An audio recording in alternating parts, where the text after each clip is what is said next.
تو جب اس سے پیسے لینے جاتا نا تو پیسے اس کے پاس ہے. اچھا. تو وہ بولتا ہے انشاءاللہ تعال بکرا.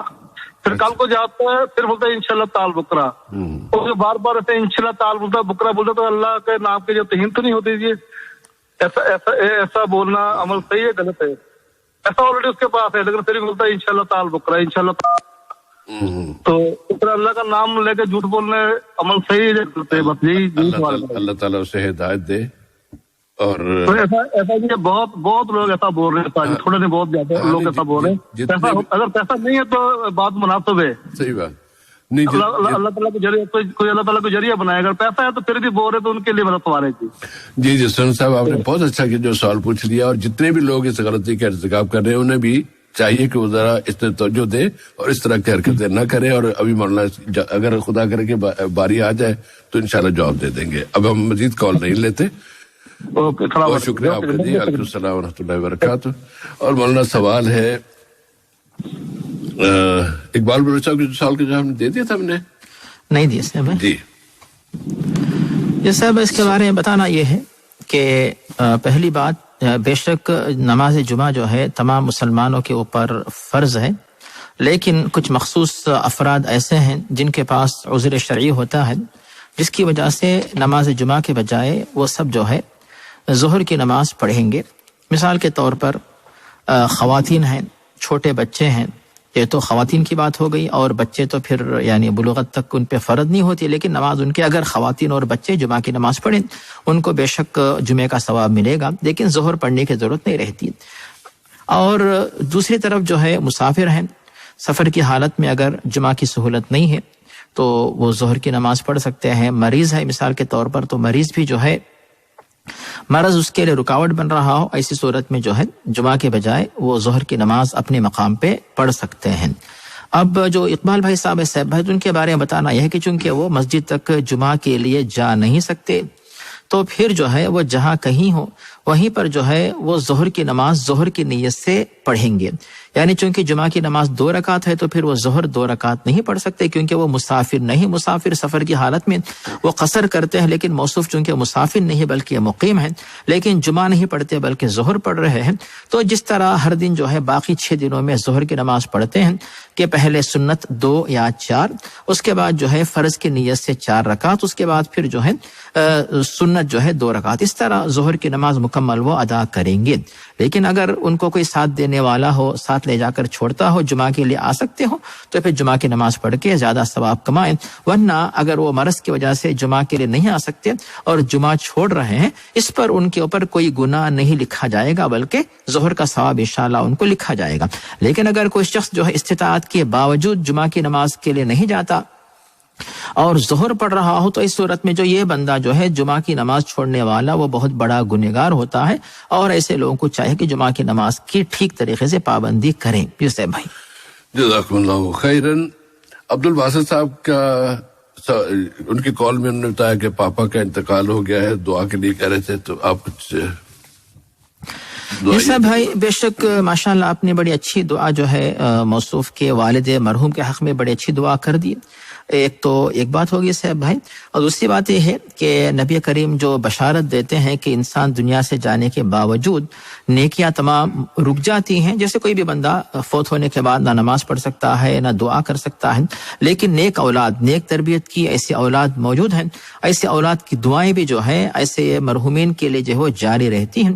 تو ہم موصوف کے بارے میں ہی سوچیں گے کہ موصوف خود بھی ماشاءاللہ دعا کر رہے ہیں اور سامعین ہمارے بھائی اور ہماری بہنوں سے دعا کروا رہے ہیں، تو پھر یہ جو ہے موصوف کے والد مرحوم کے بارے میں بہت بڑی خوشی کی بات ہے کہ ایسی نیک اولاد ہے جو اپنے والد کو یا والدین کو بھلا نہیں رہی بلکہ دعاؤں کی درخواست کر رہی ہے. ایک تو صاحب بھائی ایک بات ہوگی، مگر جہاں تک ان کے بارے میں اس سے پہلے بات آئی تھی صاحب بھائی کہ واسق اس نام سے جو ہے عبد الواسق جو ہے ایسا نام نہیں رہتا، واو الف 3 قاف ایسا نام نہیں ہوتا.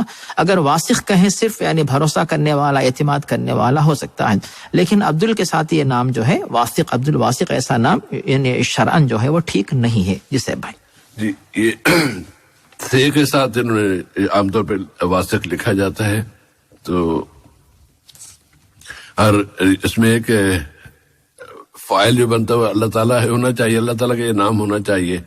تو کیا واثق اللہ کا نام ہے؟ جی نہیں ہے تو پھر اس طرح نام نہیں بنتا ہے. جی صاحب بھائی. خاور عباس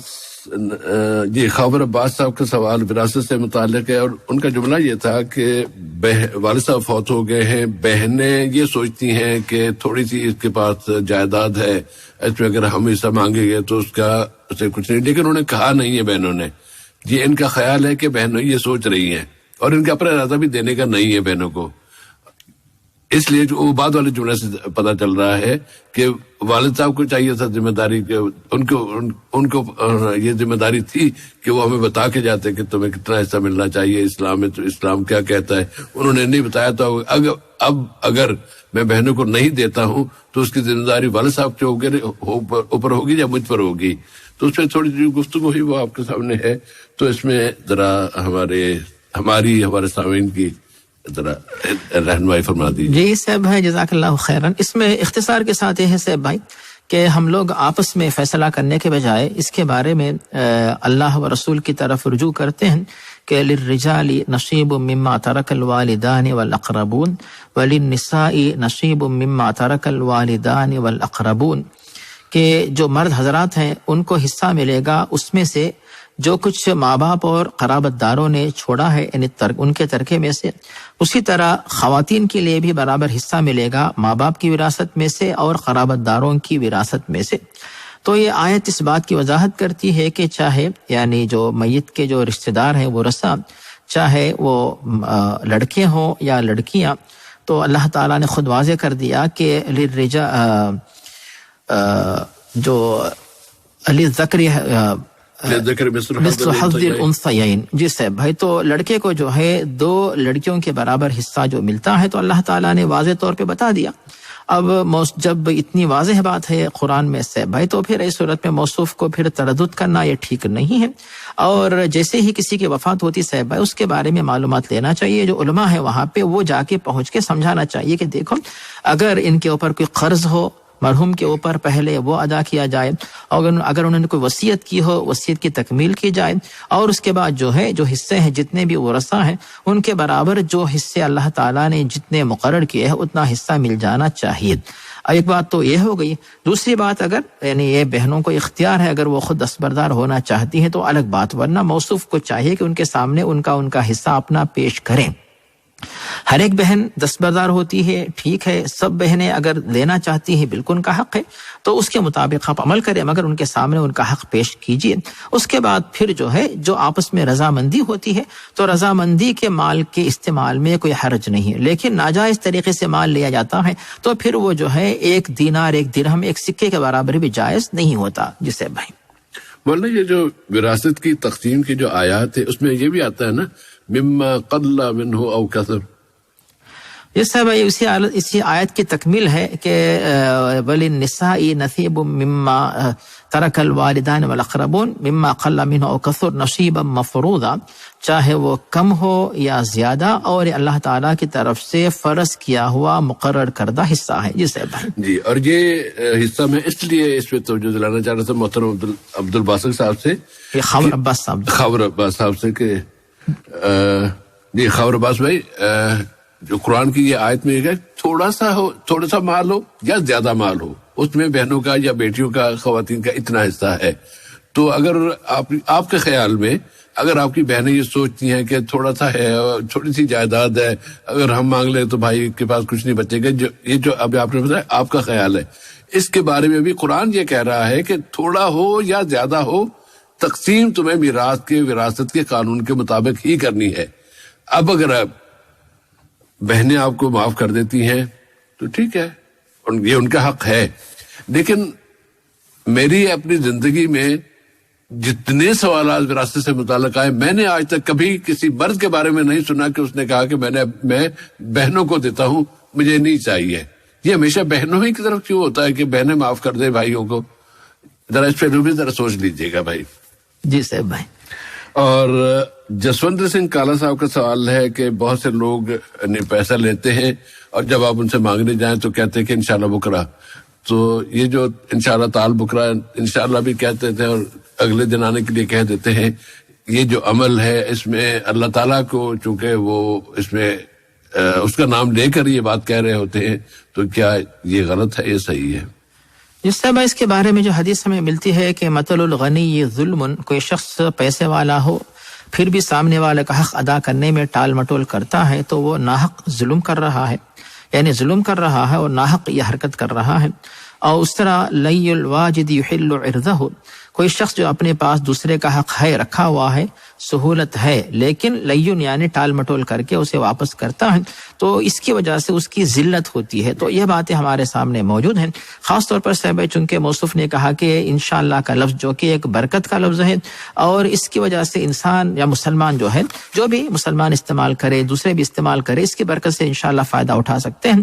تو اس کو برکت کے لیے، فائدے کے لیے، دعا کے لیے، اللہ کے مدد کے لیے استعمال کرنے کے بجائے بس سامنے والے کو جو ہے صرف واپس کرنے کے لیے ایسا لفظ استعمال کرنا، حالانکہ اس کے پاس سہولت ہے، تو بے شک یہ جو ہے اللہ تعالیٰ کو ناراض کرنے والا عمل ہے، اس طرح نہیں کرنا چاہیے۔ لیکن اس پر اللہ تعالیٰ کتنا ناراض ہوتا ہے، اللہ تعالیٰ اس ایسے شخص کے ساتھ کیا برتاؤ کرے گا، تو ہم فیصلہ نہیں کر پاتے، لیکن بے شک یہ اللہ تعالیٰ کے پاس ناپسندیدہ عمل ہے، کیونکہ اس جو بابرکت لفظ کو جو ہے غلط موقع پر، غلط معنی میں، غلط فائدے کے لیے استعمال کرتا ہے، جو کہ ایسے شخص کے لیے ٹھیک اور جائز نہیں ہے۔ جی صاحب بھائی، جزاکم اللہ خیرن۔ اور جو سوال کا ایک حصہ یہ تھا کہ اس کے پاس پیسے ہیں، اس کے باوجود وہ انشاءاللہ تعالی بکرا کہہ دیتا ہے، تو ایسے میں ظاہر کہ اس میں کوئی شک والی بات ہے ہی نہیں کہ ایک گناہ کما رہا ہے وہ، اور جتنی مرتبہ کہے گا اتنی مرتبہ اس کی گناہ لکھا جا رہا ہے کہ بھئی پیسے ہیں تمہارے نہیں ہیں، ان کے ہیں، جن سے تم نے لیے تھے، قرض لیا تھا، تو قرض ادا کر دو تاکہ تمہاری جان چھوٹے، ورنہ مشکل ہو جائے گی۔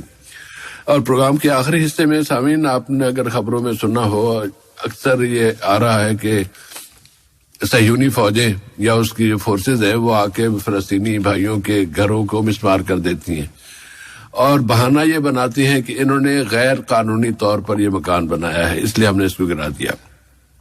بس آپ کی اطلاع کے لیے یہ بتانا ضروری ہے کہ اسرائیلی گورنمنٹ جو ہے، جتنے بھی وہاں ہمارے مسلمان بھائی رہتے ہیں، کسی ایک فرد کو بھی آج تک انہوں نے مکان بنانے کا پرمٹ نہیں دیا ہے، وہ دیتے ہی نہیں ہیں مسلمانوں کو، صرف یہودیوں کو دیتے ہیں، باہر سے آ جائے، روس سے آ جائے، کہیں سے بھی آ جائے، ان کو مکان بنا کے دیتے ہیں، بلکہ ان کے لیے سہولت دیتے ہیں، مسلمانوں کو کبھی وہ پرمٹ دیتے ہی نہیں ہیں۔ اب مسلمان کیا کریں، چاہے وہ سال ہا سال سے ان گھروں میں رہ رہے ہوں، لیکن جب ان کو گرانا ہوتا ہے تو یہ بہانے باز قوم ہے۔ نبی صلی اللہ علیہ وسلم کے اس سے پہلے کے زمانے سے ان کے بہانے مشہور ہیں، اور موسیٰ علیہ السلام کے زمانے سے اس وقت کیا کیا وہ ان کے جھوٹے طریقے ہوتے تھے، وہ آج تک چلے آ رہے ہیں۔ بس یہ دو قومیں ہیں جن سے ہمیں اللہ تعالیٰ نے کہا کہ ان سے بچ کر رہو، ایک یہودی اور دوسرے مشرک جو شرک کرنے والے لوگ ہیں۔ تو آپ کے سامنے ہے، دعاؤں میں ہم اپنے ان تمام مظلوموں کو، اور اگر کسی جگہ پر کوئی مسلمان کسی غیر مسلم پر بھی ظلم کر رہا ہے تو ہم اس غیر مسلم کے ساتھ ہوں گے، مسلمان کے ساتھ نہیں ہوں گے، اس لیے کہ ظلم ہے، اور اللہ تعالیٰ ظلم کو ناپسند کرتا ہے۔ ہم بھی ظلم کے خلاف ہیں، چاہے وہ کسی کے ساتھ بھی کیا جائے، جس پر بھی ظلم ہوگا ہم اس کے خلاف، اس کے ساتھ کھڑے ہوں گے، اور ظالم کے خلاف ہوں گے۔ اب چاہے وہ جتنی سخت ہے، جتنی طاقت ہے، وہ اس کا استعمال ہم کریں گے، یہ ہماری ذمہ داری ہے، تاکہ ہم آخرت میں سرخرو ہو سکے۔ لیکن جہاں نہیں ہوگا، اگر بس کی بات نہیں ہے تو پھر اس کے لیے دعا تو کر ہی سکتے ہیں نا، تو دعا ہمیں ضرور اس کا سلسلہ جاری رکھنا چاہیے۔ اور اس طرح پروگرام اپنے اختتام کو پہنچتا ہے۔ آئندہ جمعے تک کے لیے اجازت۔ السلام علیکم ورحمۃ اللہ وبرکاتہ، وصلی اللہ علی نبینا محمد وعلی آلہ وصحبہ وسلم۔